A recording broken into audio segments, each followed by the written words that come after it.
Mianatra eo a-tongotry Jesosy isan'andro.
Falmerabantsika tsirairay avy izay manaraka izao fandaran'izao tonga eto amin'ny fandraisana ny lesona ho an'ny lehibe isika ankehitriny. Misaoran'Andriamanitra isika satria mbola miay antsika izy ary mampiditra antsika ao anatin'ny herinandro vaovao indray ny riko aminao dia hitondra hery fanavaozana sy ahafahanao miatrika ampahindrena sy ampandresena ny fiainana iray manontolo eny ny lesona izay hianarantsika amin'ny herinandro ity. Alohan'ny dirantsika amin'izany lesona izany dia hivavaka isika. Raha ny malala tsara indrindra atolotra ianao ny dera, ny laza, ny asa sy ny voninahitra satria mendrika an'izany tokoa ianao.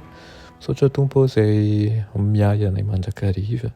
Iny fa na dia mbola tsy manonona vavaka aminao izahay dia efa mikendry ny hahasoanay ianao ary mantanteraka ny sitraponao aminay. Gataka aminao izahay mba hofotosanao hery ary koa ny sakafom-panahy izay horesinaisinioany dia hitondra fanavaozana eo amin'ny fiainanay. Anaran'i Jesosy, amen. Lohateny lesona antsika androany dia manao hoe ny Antso Miandry. Ny salamo fa 7:20 sy ny fa 7:30 no dia ny tsika anio izay mitalao mivoaka an'Andriamanitra ao anatin'ireo andalanteny ireo. Angamba anankiray amin'ireo ati-tsaina lehibe indrindra eo amin'ny fiainana ny ati-tsaina izay miandry. Na iza isika ary na aiza misy atsika, ninona toerana misy atsika eo amin'ny fiainana, sika rehetra dia tsy maintsy miandry zavatra indraindray. Avy amin'ny fiandrasana milahatra ao amin'ny fivarotana anankiray ka hatrany amin'ny fiandrasana andrenesana famantarana mombana fitsaboana dia miandry isika. Izay tsy dia tena tiantsika atao foana izy io. Sady izany ve? Ahoana ary ny amin'ny fiandrasana an'Andriamanitra? Tsy hita ao amin'ny salamo ihany ny hevitry ny hoe miandry an'i Jehovah fa be dia be ao amin'ny Baiboly. Ny teny miasa amin'izany rehetra izany dia ny faharetana. Ny faharetana dia fanoloran-tenantsika ambony indrindra amin'ny fandavana ny tahotra, ny fahadisom-panantenana izay tsy ao avy amintsika Andriamanitra. Miandry ny zanak'Andriamanitra mahafohy tena, mahafantatra tsara fa mahatoky Andriamanitra ary afaka mahatoky ireo izay miandry azy. Fa raha velantsika aminy toe zavatra misy atsika dia afaka mahatoky isika fa hanao izay tsara indrindra vitantsika izy, na dia amin'ny fotoana tsy hanaovana an'izany aza. Tsy voatery mahita izany. Mihoatra noho ny miantona fotsiny ny miandry ny Tompo. Fitiavana lalina an'Andriamanitra izany izay ampitahana amin'ny etaeta mafy amin'ny tany maina.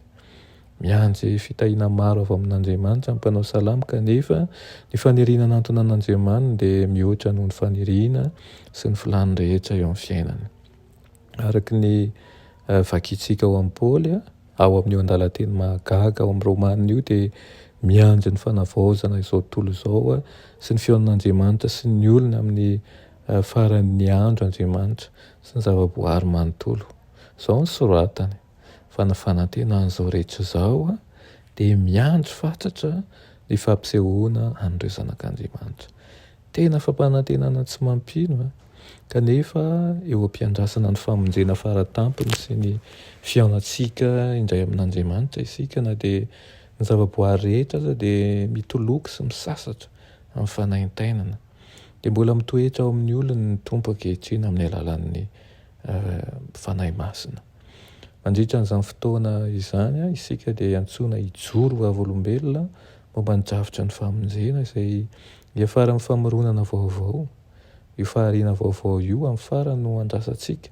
Ny fahatanteran'ny fanantenantsika amin'ny maha-kristianina adventiste antsika. Izay manana ny anarana hoe adventiste dia mirakitra ny hevitra ny fanantenana izay andrasantsika.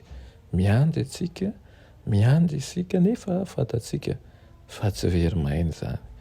Ny fahafatesan'ny Kristy sy ny fitsanganany tamin'ny maty tamin'ny fiaviany voalohany izany dia antoka ho antsika fa tsy maintsy izy ny fiaviany fanondroany. Iriko indrindra ianao raha hitombo fanantenana ny fiaviany fanondroany, tsy atao zary efa faheno fa hiomana isan'andro satria matoky isika fa ilay mpamonjy antsika dia ho avy tokoa. Amen.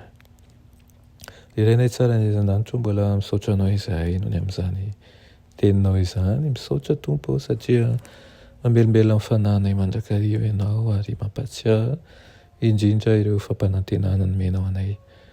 Tompo, mangataka aminao izahay mba hampatsiahivinao mandrakariva fa tsy angano izany fa tena ho avy tokoa ianao ary aok'izay ho vonona ny tsenanao eny amin'ny rahaolanitra ka hifaly miaraka amin'ny fianakaviana rehetra fa tonga tokoa ny mpamonjinay. Anaran'i Jesosy. Amen.